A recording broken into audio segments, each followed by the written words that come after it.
ಸಕಲ ಸಾಮಗ್ರಿಗಳನ್ನೇ ಸಿದ್ಧಪಡಿಸಿಕೊಂಡಿದ್ದೇನೆ.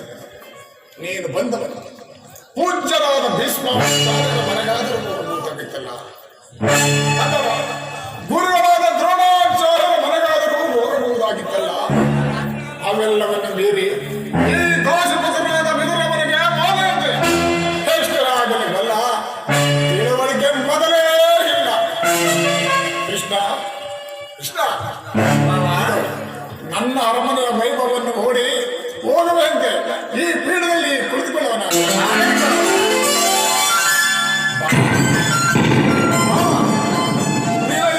ಸ್ತ್ರೀಯರ ನಿರ್ಪಣವೆಂದರೆ ಬಲಿಷ್ಠವಲ್ಲವೇ? ಇರಬಹುದು.